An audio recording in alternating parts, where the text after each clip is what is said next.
A continuación, damos la palabra al señor Nakul Nair del área de gas natural y gas natural licuado de BloombergNEF, quien nos presentará la conferencia Mercado Internacional de Gas Natural. Nakul Nair es graduado de Geofísica del Imperial College of London y cuenta con maestría de Energía y Finanzas de la Universidad de Columbia. Ha servido como funcionario en Qatar Petroleum y ha sido investigador en la Universidad de Columbia y en el Imperial College of London. Le damos la más cordial bienvenida al señor Nakul Nair. Hi, everyone. Thank you very much for having me. Firstly, I would just like Buenos días a todos. Gracias por tenerme aquí. Me gustaría confirmar que puedan ver mi pantalla. I'll take that as yes. Okay, so thank you very much. It's a real honor for me to present at this conference. So thank you for having me. I'm here as a part of BloombergNEF, and today I want to speak about the international gas markets. But before I do, just some quick background on who I'm here with and our research scope. So Bloomberg's primary research service covers clean energy, advanced transport, digital industry, innovative materials, and of course, commodities. We help corporate strategy, finance, and policy professionals, as well as traders and strategists navigate and generate opportunities. Today, I will be presenting research from our global gas and LNG team's research agenda. As you can see from this slide, we cover everything from supply to contracts and pricing as it pertains to market structure, strategies and technologies, balances and trade flows, as well as current short-term and long-term demand. Our research caters to the full value chain of professionals within the natural gas space. We cover short-term dynamics as it pertains to the trading community, but also longer-term outlooks to help your C-level executives or corporate strategists plan for the next 20 or 30 years of their energy business. So I'll get into it. I'm sure most of you are well aware of this, but I just want to quickly set the scene. Colombia is currently powered predominantly by hydro generation, making up 67% of installed capacity.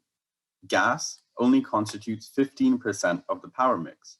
This is much lower than other countries in Latin America, such as Argentina and Mexico. There is an opportunity to grow gas generation in Colombia. In this presentation, I want to talk about the current state of the international gas market and how this might create opportunities for the domestic market. I want to quickly start by reviewing 2019 and the impact of COVID-19. So gas had a year of gains in 2019. Production grew by 3.5% and demand grew by 2.3%. This demand growth is actually lower than the 5% growth seen between 2017 and 2018, primarily because of lower primary energy demand as a whole in the world. International gas trade grew by 3%, most of which still comes from pipeline trade, although liquefied natural gas, or LNG trade, grew by 13%. Gas prices have been falling because of this abundant supply. In fact, we saw gas prices falling by almost 40% last year.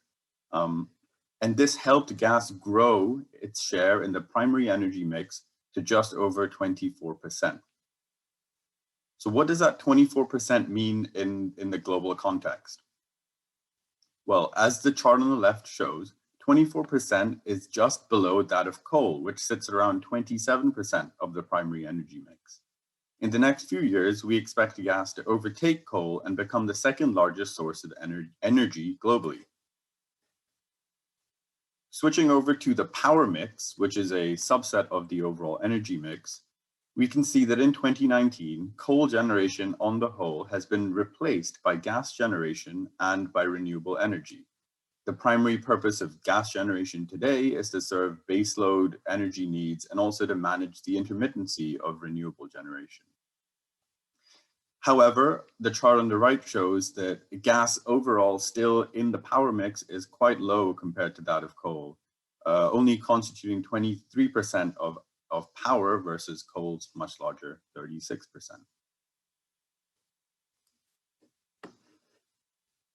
So let's talk about gas supply. Production has grown by 10% in the US and China. Australia saw an 18% rise in 2019, and the Middle East saw a 3% gain, with most of the gain in the Middle East coming from Iran. This abundant supply made the prospects of building new liquefaction projects more viable.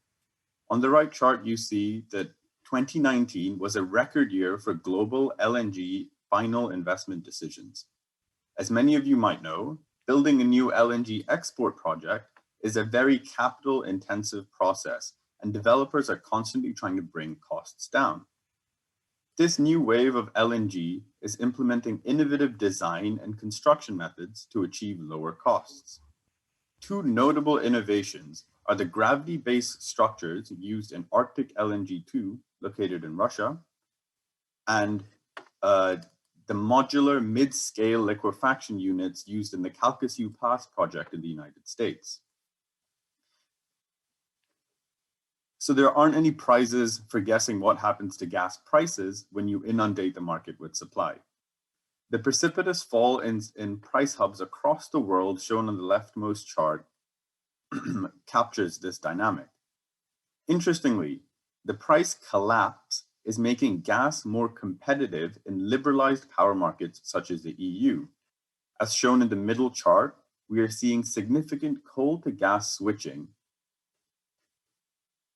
What the middle chart also shows is that the role of an effective carbon policy or carbon price has a large role to play in this switching in the EU. But even in markets where there aren't carbon policies, such as South Korea, we can see fuel switching on the back of low commodity prices. At current oil prices, we expect an additional 1.4 million metric tons of switching-related LNG demand in South Korea. This is aided by the fact that the government has reduced LNG taxes while increasing the taxation on coal. Switching over to trade. While it still constitutes the majority of overall gas trade, pipeline trade has reduced from 2018 to 2019. The primary driver is that Europe imported less gas via pipelines, favoring LNG. Most of this extra LNG supply came from the United States, Russia, and Australia. European countries dominate the import growth as Europe serves as a swing importer of LNG. China and Bangladesh were the biggest growth countries outside of Northwest Europe in terms of LNG. So that sort of sets the scene for 2019.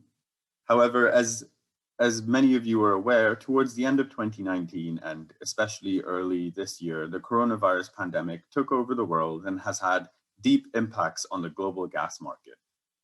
Demand has fallen sharply in key sectors such as industry and power generation. BNEF has observed industrial demand decreasing by over 30% in some regions. There's been quite significant recovery thus far, but we are still short of pre-pandemic levels. Similarly, in the power sector, electricity consumption has reduced by 25% on the back of lockdowns. Even as of August, demand was still 8% lower than expected in a non-COVID world. Over the period where lockdowns were most stringent, we have seen LNG imports also fall by 50% or more across major demand markets such as Europe, China, and India. So we've spent a little bit of time discussing the gas market and also the immediate impact of COVID.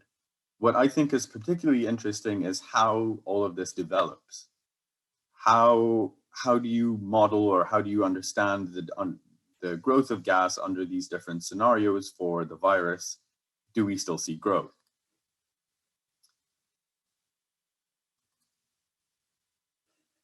In order to conduct this analysis, we examined COVID under 3 scenarios. The first assumes that the virus is brought under control this year. The second has recurring waves before control in 2021, and the last assumes a long-lasting virus without real recovery in the next few years. Scenario 1 dictates LNG demand could fall by 1.1% in 2020 versus last year. Demand is likely to recover in 2021 and even edge over 2019 levels. In scenario 2, LNG demand falls by 4.4% in 2020.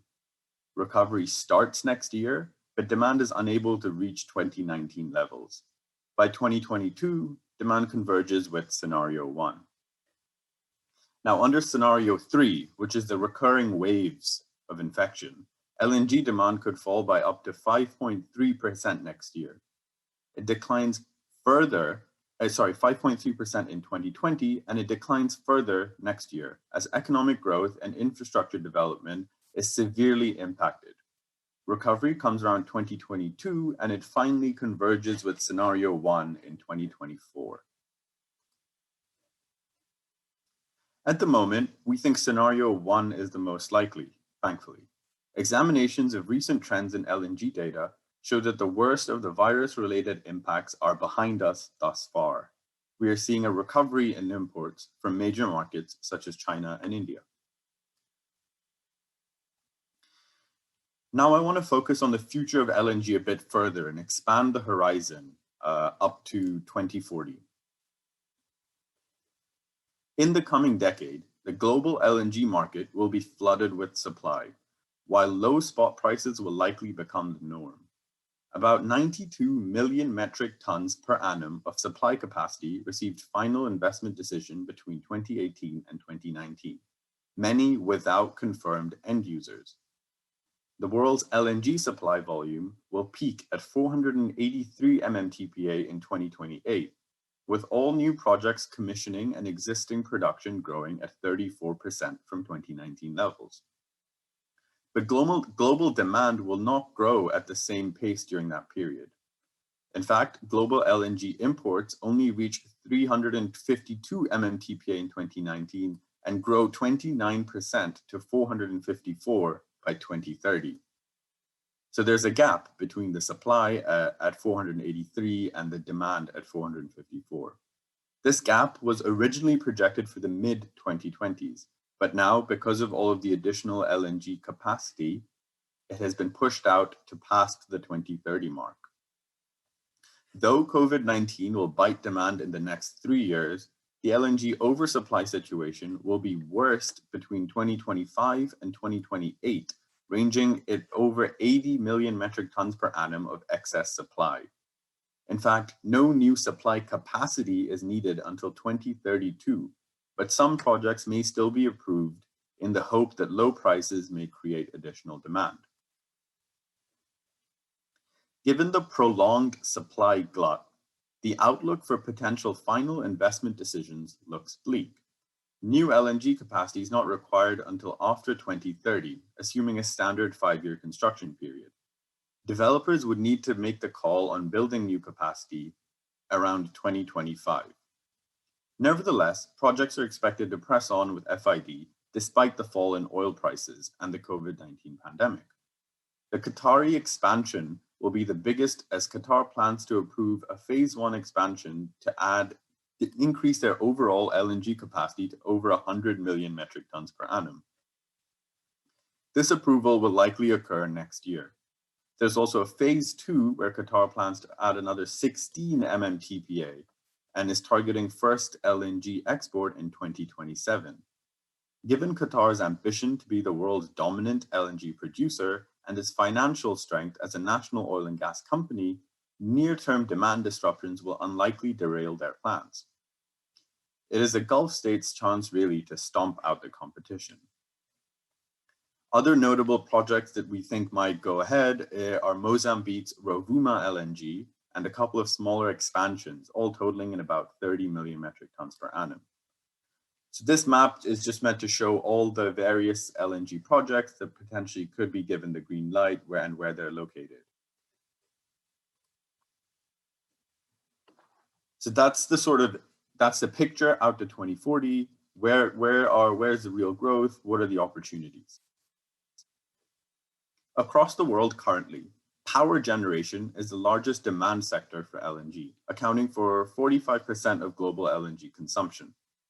Future growth, however, will be led by industry usage on the back of gas infrastructure expansion, industrialization, environmental policies and regulations, favoring the use of gas over other fossil fuel types in developing markets, most notably Asia. Gas burn and power generation will shrink across traditional LNG importing countries in North Asia and Europe due to the growth of renewables and energy storage advancements, namely through batteries. The capacity build-out of peaker gas power plants will surge post-2030 to accommodate the high penetration of renewables. However, this doesn't necessarily translate to a big growth in gas burn.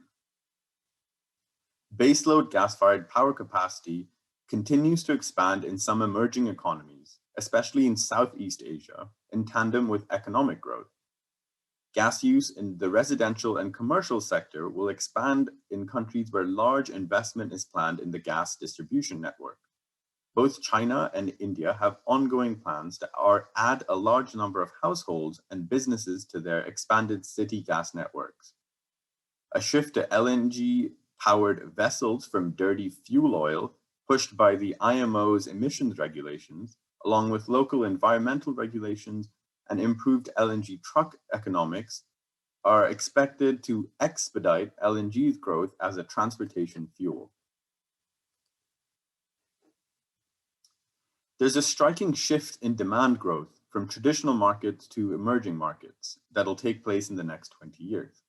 The share of global demand met by traditional markets such as Japan, South Korea, and Taiwan will drop from almost 40% today to just 18% by 2040. This is largely due to lower gas demand for power in Japan. In stark contrast, South and Southeast Asia grows from 14% to 40% over the same time period. China is the single largest growth market, but bright spots such as Pakistan, India, and Thailand will play a big role in this growth. Focusing a little bit at home, Latin America. South and Central America's LNG imports are expected to reach 20 million metric tons in 2040, up 36% from 2019. Brazil will become the biggest Latin American market as other major importers turn to gas pipeline supply from their neighbors instead. The Caribbean will see the biggest growth in demand during this 2020 to 2040 period. Growth in LNG demand will stem from higher gas demand in the power sector as more LNG to power projects are set up and oil-fired power plants are phased out. The growth of cheaper renewables will continue to challenge gas. However, the need for peaker facilities will give a boost for LNG demand overall, especially in Brazil. Brazil's demand for LNG will rise in the coming years from new FSRU projects as well as falling Bolivian pipeline imports. Gas market reforms incentivize private players to develop LNG to power projects. The Porto de Sergipe project, which was commissioned in March of 2020, and the GNA1 project, which is expected to start next year, could really contribute to this. In the long run, the outlook for LNG hinges on the progress in the developing countries' major pre-salt basin resources, which have thus far seen a bottleneck in offtake pipeline capacity. Fully unlocking the offshore gas potential would require significant upfront investment. Switching over to Argentina, LNG demand is set to decline as shale production grows from the Vaca Muertas play. LNG imports may not disappear completely as shale output is not guaranteed over the next 2 decades, especially with low oil prices and economic turmoil. Pipeline imports from Argentina will reduce Chile's LNG needs. However, imports are still expected to grow into 2040 to ensure energy security, especially due to the lack of domestic production growth. Mexico will see its LNG demand decline as it imports more gas through pipelines from the US. However, we still expect some LNG imports to ensure security of supply and overall security. Big growth potential lies in the markets where LNG imports are the only source of gas supply.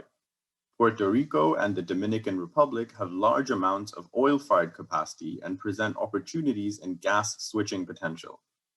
Other Caribbean and Central American countries will also look to switch to gas and could begin importing. Now, focusing on Colombia. Colombia is one of the smallest liquefied natural gas consuming nations and has so far increased its imports this year by 73%, as shown on the right chart. While most Latin America has reduced LNG needs since the start of the pandemic, Colombia has increased demand, which means the country is benefiting from these cheap global gas prices. LNG imports to Colombia between January and August totaled 0.6 million metric tons, compared to less than 0.2 million tons in the same period last year. The country has received 11 LNG shipments so far, compared to 5 in all of 2019. Additional cargoes are coming from Trinidad and Tobago, as US shipments have remained constant and restrained. Last year, hydroelectric power made up 77.6% of Colombia's total generation. Lower hydro reservoirs this year have pushed the country to turn to thermal power generation instead, notably from gas. Colombia is benefiting from the excess supply in the global LNG market, which is bringing down prices as suppliers scramble for customers. Lastly, I just want to finish up on the decarbonization of gas. In 2018, electricity supplied 19% of the world's energy use. The rest was supplied by solid, liquid, or gaseous fuels. The share is expected to increase significantly in the future if climate goals are to be met, but there are practical limits to what renewable power and electrification can achieve. Some sectors, such as aviation, shipping, long-haul trucking, require energy to be stored in high densities that are ill-suited to batteries. Other industries like steel and fertilizer require high temperature heat, chemical reactions, or feedstock inputs that make molecule fuels almost indispensable. Even in the power sector, a role for fuels to provide long duration storage and dispatchable energy generation will likely remain. The development of decarbonized gases, also called green gases, like biomethane and hydrogen, is a crucial next step to enable long-term climate goals to be reached. The CO2 intensity of natural gas can also be lowered substantially with carbon capture, storage, and utilization technologies. A combination of these three routes can enable natural gas industry to continue to evolve and deliver low carbon growth. Hydrogen can be used for power generation or long-term storage in the power sector. With large-scale geological storage in place, hydrogen could be produced from renewable power that would otherwise be curtailed and stored and transported back to a power generator at a cost of $8 to $14 per MMBTU by 2050 in most locations. This is according to our BloombergNEF's internal analysis. The exact proportion of hydrogen that is used will depend on emission targets, the amount of policy support, and the role that decarbonization pathways also play. This includes direct electrification, biofuels, CCS, a circular economy, modal shifts, and efficiency improvements. So I just want to finish lastly by making one point.